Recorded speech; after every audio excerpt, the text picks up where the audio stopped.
The question of whether the United States should seek to engage Iran in one-on-one talks on its nuclear program joined the likely topics for Monday's final presidential debate as supporters of President Barack Obama and Romney jousted Sunday over the issue.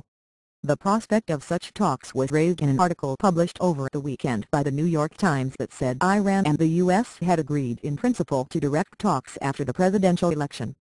On Saturday, the White House denied that a final agreement on direct talks had been reached. "Thank you for trying verbose.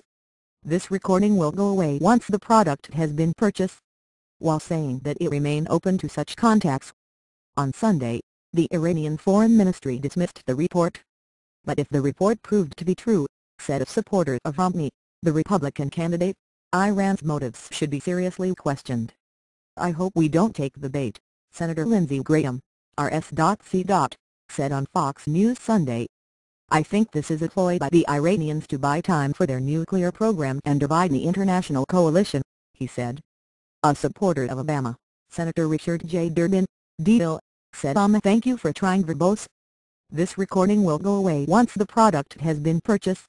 Same program that the tough international sanctions the president helped marshal against Iran might be bearing fruit exactly as hoped, forcing Iran to blink. This month of October, the currency in Iran has declined 40% in value, said Durbin, a member of the Foreign Relations Committee. "There is unrest in the streets of Tehran, and the leaders in Iran are feeling it.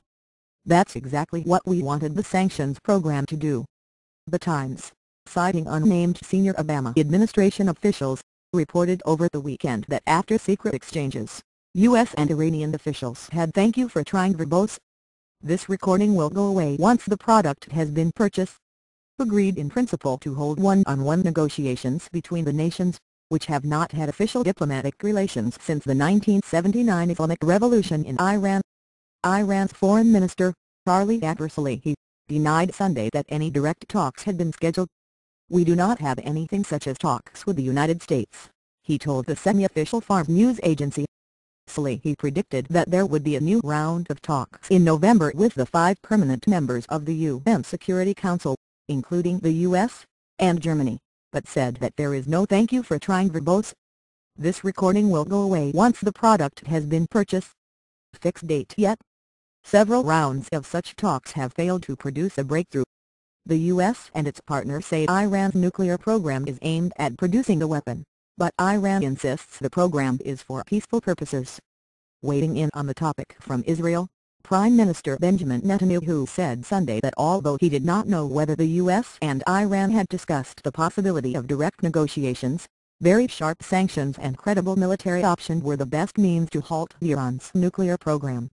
He said Iran had used earlier multinational talks to drag its "thank you for trying verbose.